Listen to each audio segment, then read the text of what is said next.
भगवान विष्णूंच्या सर्व अवतारांमध्ये भगवान श्रीकृष्ण सर्वात श्रेष्ठ मानले जातात। याचे कारण म्हणजे त्यांच्या अंगी असलेल्या 16 कला। तर सामान्य माणसांमध्ये साधारणतः 5 कला असतात, तर श्रेष्ठ माणसांकडे 8 कला असतात। पण भगवान श्रीकृष्णांकडे 16 कला आहेत आणि त्या कोणत्या आहेत हे आपण आजच्या व्हिडिओमध्ये जाणून घेणार आहोत। नमस्कार, मी प्राध्यापिका पद्मजा पुनसे निंगोट आपले मनपूर्वक स्वागत करते। कला म्हणजे काय? कलेचा शाब्दिक अर्थ पाहिला तर एखादी विशेष गुणवत्ता एखाद्यामध्ये आढळणे म्हणजे कला। कलांच्या माध्यमातून व्यक्ती आपली वेगळी ओळख निर्माण करतात। कला ह्या आपल्या जीवनात दिशा ठरवितात। तर भगवान श्रीकृष्णांकडे कोणत्या 16 कला आहेत हे आपण बघूया। तर त्यांची पहिली कला आहे श्री धन संपदा। माणसामध्ये आध्यात्मिक संपत्ती असली पाहिजे।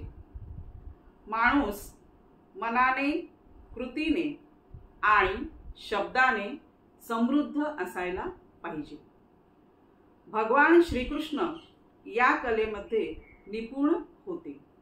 त्यांनी त्यांचे परममित्र सुदामा यांना धनसंपत्ती दिली होती। म्हणजेच त्यांच्याकडे आलेल्या कोणतीही व्यक्ती रिकाम्या हाताने परत जात नव्हती। दुसरी कला आहे जमीन मालमत्ता।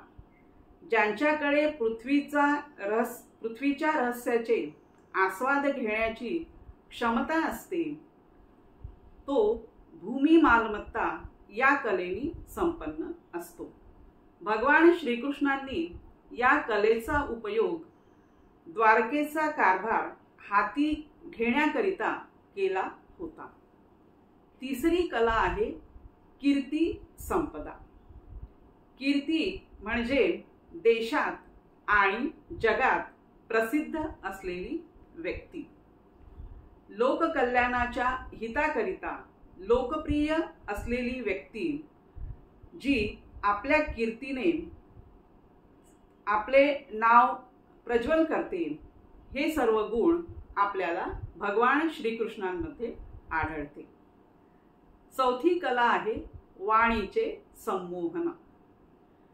जी व्यक्ती आपल्या भाषणाने समोरच्या व्यक्तींचे मने जिंकून घेते, जी व्यक्ती आपल्या भाषणाने किंवा आपल्या वाणीने इतरांना संमोहित करते, भगवान श्रीकृष्ण आपल्या वाणीने इतरांना संमोहित करत होते, म्हणूनच त्यांना मोहन असेही संबोधतात। यानंतरची कला आहे लीला कला।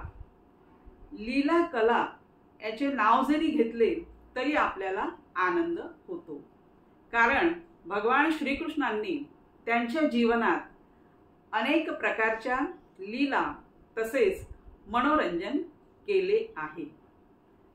यानंतरची कला आहे तेज। तेज या कलेचा अर्थ असा की एखाद्या व्यक्तीच्या चेहऱ्यावरून नजर हटविणे अशक्य होणे, म्हणजेच एखाद्या व्यक्तीच्या सौंदर्याने प्रभावित होणे। आपण भगवान श्रीकृष्णाच्या मूर्तीकडे एकटक पाहत असतो, अगदी भान हरवून गेल्यासारखे।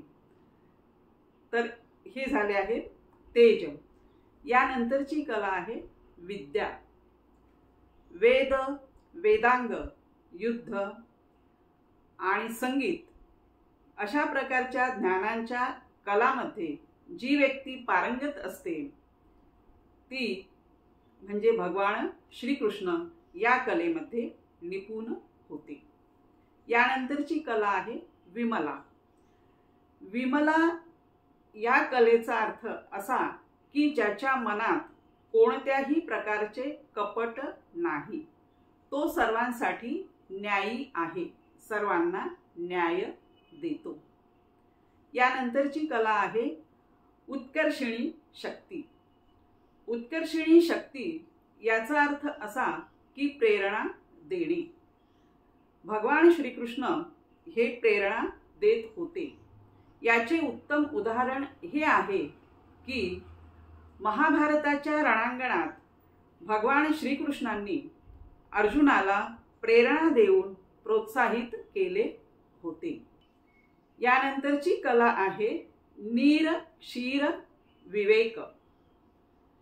याचा अर्थ असा की जी व्यक्ती न्याय देते, ज्या व्यक्तीमध्ये विवेक बुद्धी आहे, इतरांसाठी ती मेहनत घेते आणि हे सर्व गुण आपल्याला भगवान श्रीकृष्णांमध्ये आढळतात। यानंतरची कला आहे योग शक्ती। सोप्या भाषेत योग म्हणजे जोडणे। योग शक्ती याचा आध्यात्मिक अर्थ असा आहे की आत्म्याला ईश्वराशी जोडणे, आणि या कलेमध्ये भगवान श्रीकृष्ण पारंगत होते। यानंतरची कला आहे विनय। विनय म्हणजे नम्रता। जी व्यक्ती सर्वज्ञ आणि सर्व शक्तिमान असूनही अहंकारापासून दूर असते, ती व्यक्ती या कलेने संपन्न असते। भगवान श्रीकृष्ण या कलेमध्ये पारंगत होते। 14 नंबरची कला आहे सत्याची जाणीव। जी व्यक्ती कठीण परिस्थितीतही सत्य बोलण्यास तयार असते, त्या व्यक्तीला आपण सत्यवादी असे म्हणतो। भगवान श्रीकृष्ण हे कठीण परिस्थितीमध्येही कठोर सत्य बोलण्यास तयार असायचे। यानंतरची 15 नंबरची कला आहे प्रबळ। जी व्यक्ती कुणावरही बळजबरीने वर्चस्व प्रस्थापित करीत नाही, परंतु त्या व्यक्तीच्या अधिपत्याखाली इतरांना संरक्षण आणि सुरक्षा मिळते, इतर लोक त्या व्यक्तीला आपले स्वामी मानतात, तर या कलेमध्ये भगवान श्रीकृष्ण निपुण होते। आणि 16 नंबरची कला आहे दयाळू असण्याची क्षमता।